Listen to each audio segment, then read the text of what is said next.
हर इंसान अपने आप को सफल बनाने के लिए मेहनत करता रहता है। कभी कभी वह अपनी मेहनत से सफल हो जाता है और कभी असफल भी।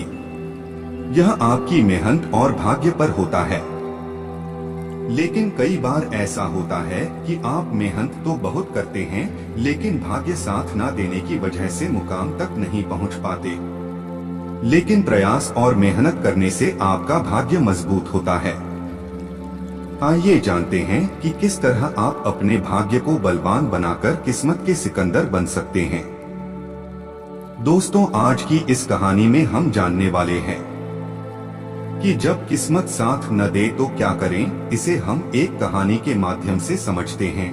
तो मित्रों, पूरी वीडियो को ध्यान से लास्ट तक देखना ताकि आप जान सकें कि बुद्ध के शिष्य ने एक निराश हताश व्यक्ति का जीवन कैसे बदला। एक छोटी सी डिबिया के जरिए आखिरकार क्या था उस डिबिया के अंदर। नमस्कार मित्रों, बुद्ध भाव चैनल पर आपका स्वागत है। तो चलिए शुरू करते हैं। एक बार की बात है, महात्मा बुद्ध के शिष्य आनंद कहीं जा रहे थे। रास्ते में उन्होंने देखा कि एक अधेड़ व्यक्ति एक चट्टान पर बैठा रो रहा है। वे उसके पास गए और बोले, क्या बात है वत्स, तुम कौन हो और क्यों रो रहे हो। आनंद की बात सुनकर उस व्यक्ति की सिसकियां थम गई। वह अपने आंसू पोंछता हुआ बोला, मैं पास के गांव का रहने वाला एक बदनसीब व्यापारी हूँ। मैं जो भी काम करता हूँ वह बिगड़ जाता है। व्यापार के चक्कर में मैंने अपनी पत्नी के गहने गंवा दिए, मैंने अपने परिवार को भी खो दिया, यहाँ तक कि मेरा घर भी गिर पड़ा है। मुझे तो लगता है कि मैं किसी काम का नहीं हूँ, मेरी किस्मत ही खराब है। उसकी बात सुनकर आनंद बोले, तुमसे किसने कहा कि तुम्हारी किस्मत खराब है। जरा मैं भी तो जानूं कि तुम्हारी किस्मत में क्या खराबी है। व्यक्ति बोला, पहले मैं खेती करता था, पर हर साल उसमें घाटा होता था। कभी सूखा पड़ जाता तो कभी ज्यादा बारिश के कारण फसल बर्बाद हो जाती है। इससे परेशान होकर मैंने व्यापार करने का निश्चय किया। मैंने पत्नी के गहने बेचकर अपना व्यापार शुरू किया, लेकिन मेरा व्यापार नहीं चला। शुरू में परिवार वालों ने मेरा साथ दिया, लेकिन जैसे जैसे मुझे नुकसान होने लगा, मेरे परिवार वाले भी मुझसे दूर हो गए। मैं यह सब उनके लिए ही कर रहा था, लेकिन अब वे लोग मुझे देखकर नजरें फेर लेते हैं और मुझे ही मेरे परिवार की दुर्दशा का जिम्मेदार ठहराते हैं। उस व्यक्ति ने एक लंबी सांस ली और फिर बोला, मेरा एक मित्र है, उसने भी मेरे साथ अपना व्यापार शुरू किया था। उसका व्यापार अच्छा चल रहा है। वह जब भी मेरे घर आता है तो अपनी सफलता की कहानियां सुनाता है। उसकी बातें सुनकर मेरे घर वाले भी कहते हैं कि उसे देख और कुछ सीख। हमें तो लगता है कि तेरे बस का कुछ भी नहीं है। उन लोगों की बातें सुन सुनकर अब तो मुझे भी लगने लगा है कि शायद मेरे वश का कुछ भी नहीं है। अब तो मुझे अपना जीवन ही व्यर्थ लगने लगा है। मेरे मन में ख्याल आता है कि अपना जीवन समाप्त कर लूं। मैं यहाँ आया भी इसी इरादे से था, लेकिन हिम्मत नहीं कर पाया, इसीलिए यहाँ एकांत में बैठा विलाप कर रहा था। आनंद ने कहा, तो यह बात है। वैसे क्या तुम इसके अलावा कुछ और भी कहना चाहते हो। उनकी बात सुनकर वह व्यक्ति बोला, एक और मेरा हर काम खराब हो जाता है, दूसरी ओर मेरा मित्र है जो हर समय मुझे नीचा दिखाने का प्रयत्न करता रहता है। मुझे समझ में ही नहीं आता है कि मैं क्या करूं। आनंद ने कहा, क्या तुम अपने मित्र की बातें सुनकर दुखी हो। हाँ, मैं उसकी बातें सुनकर स्वयं दुखी हो जाता हूँ, उस व्यक्ति ने जवाब दिया। फिर आनंद ने पूछा, तुम्हें किस बात का दुख होता है, अपने असफल होने का या फिर मित्र के सफल होने का। उनका सवाल सुनकर वह व्यक्ति एक पल के लिए सोच में पड़ गया। फिर वह बोला, अगर सच कहूं तो मुझे अपने असफल होने का उतना दुख नहीं होता है जितना कि मित्र के सफल होने का होता है। अर्थात यदि तुम्हारा मित्र असफल हो जाए तो तुम्हें खुशी होगी। आनंद ने प्रश्न किया। फिर वह व्यक्ति बोला, मुझे बहुत खुशी होगी। इसका मतलब है कि तुम्हारी खुशी तुम्हारे मित्र पर निर्भर है। आनंद बोले, अगर वह चाहे तो तुम्हें खुश कर सकता है और अगर वह चाहे तो तुम्हें दुखी कर सकता है। तुम स्वयं से ना तो खुश हो सकते हो और ना ही दुखी हो सकते हो, अर्थात तुम अपने मित्र के गुलाम हो गए हो, इसलिए तुम्हारा कुछ नहीं हो सकता, ऐसा न कहे महात्मन। उस व्यक्ति ने हाथ जोड़ दिए, आपकी बातें सुनकर मुझे कुछ आशा बंध रही है। आनंद बोले, जब हम किसी से आशा बांध लेते हैं तो उस पर निर्भर हो जाते हैं। ऐसे में हमारी खुशी और दुख भी उस पर निर्भर करने लगता है। इससे बेहतर है कि तुम अपने आप से आशा बांधो। जब तुम ऐसा करोगे, साथ ही पूरे जतन से काम करोगे, तो तुम्हें सफलता अवश्य प्राप्त होगी। यह कहते हुए आनंद ने एक पल के लिए उस व्यक्ति की ओर देखा, फिर अपनी बात आगे बढ़ाई। तुम्हें लगता है कि तुम्हारा मित्र तुम्हें दुखी करने आता है, पर अगर विचार करो तो वह बात है तो सच्ची ही कहता है। वह अपने संघर्ष और अनुभव की बातें बताता है। तुम उन बातों से बहुत कुछ सीख सकते हो। तुम्हें इसके लिए उसका धन्यवाद करना चाहिए कि तुम्हें घर बैठे कुछ अनुभव मिल रहे हैं। तुम उन अनुभवों का लाभ उठाओ और नई शुरुआत करो, काम करते जाओ, हार मत मानो। एक दिन तुम्हें सफलता अवश्य मिलेगी। आज तुम जैसे अपना बुरा वक्त या बुरी किस्मत कह रहे हो, एक दिन यह बदल जाएगी। इसी के साथ तुम्हारे विचार भी बदल जाएंगे। और देखना, जब तुम्हारा अच्छा वक्त शुरू होगा तब तुम्हारा मित्र भी तुम्हें अपनी सफलताओं की कहानियां नहीं सुनाएगा। तब वह अपनी असफलताओं की बातें बताएगा ताकि तुम उसकी बातें सुनकर भ्रमित हो जाओ।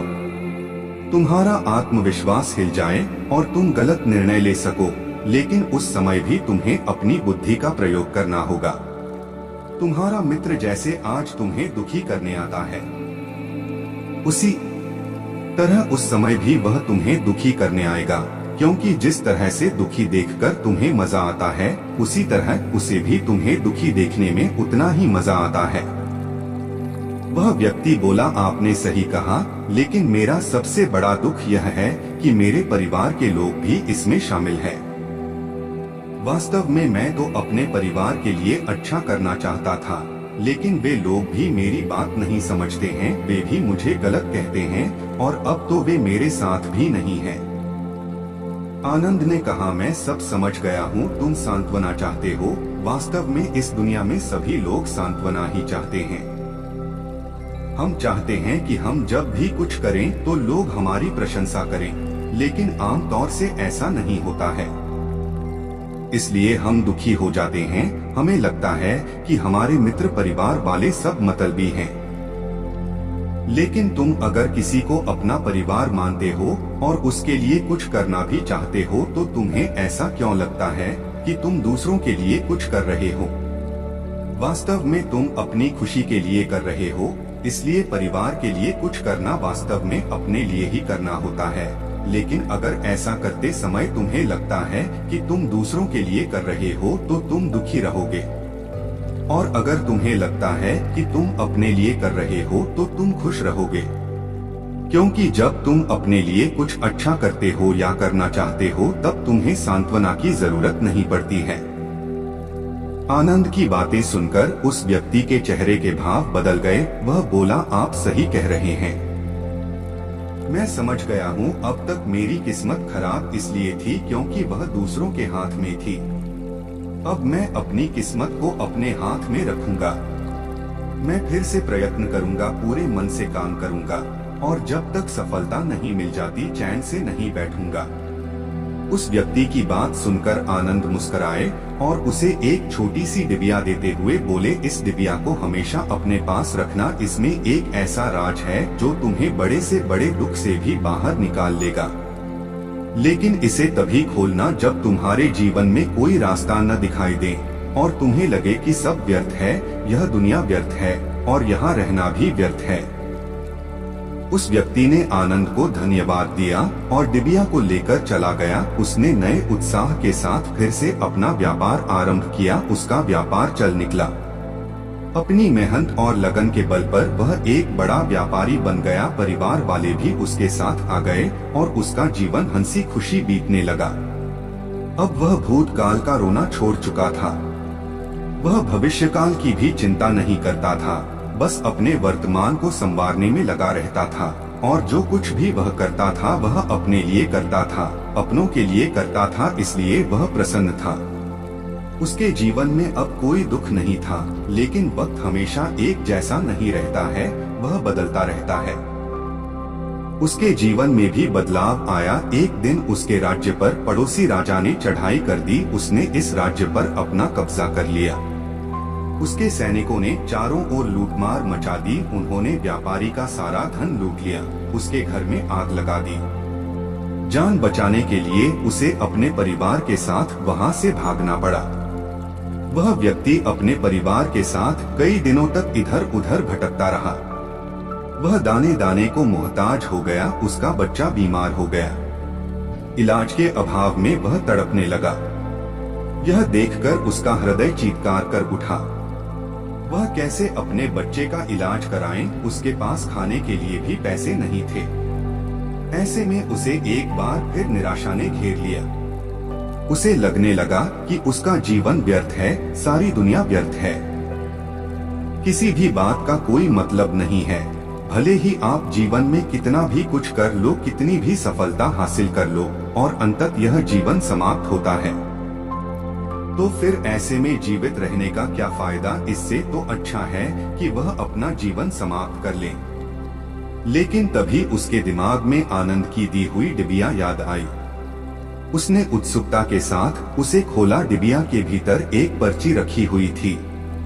पर्ची पर कुछ लिखा हुआ था। उसे पढ़कर उसकी आंखों के आगे छाया निराशा का अंधेरा छंट गया और वह मुस्कुरा पड़ा। पर्ची पर लिखा हुआ था, यह समय भी बीत जाएगा।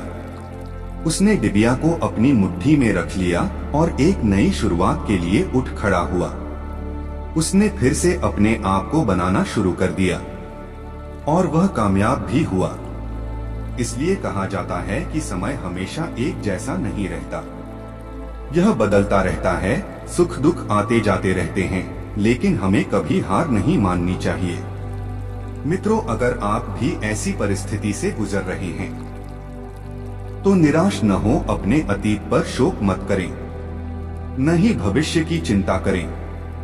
अपने वर्तमान पर अपने आप को निवेश कीजिए और उसे बेहतर बनाने के लिए सच्चे मन से प्रयत्न करें। यकीन मानो जल्दी ही आपकी किस्मत भी बदलने वाली है। तो मित्रों, स्वयं पर और बुद्ध के विचारों पर भरोसा करके हमेशा आगे बढ़ते रहे। इससे आज नहीं तो कल सफलता 100% मिलेगी। आज की कहानी से आपको क्या शिक्षा मिली, एक बार कमेंट में जरूर लिखें। और अगर आप चैनल पर नए हैं तो चैनल को सब्सक्राइब कर लीजिए। मिलते हैं फिर से बुद्ध भाव की नई प्रस्तुति के साथ। तब तक के लिए नमस्कार।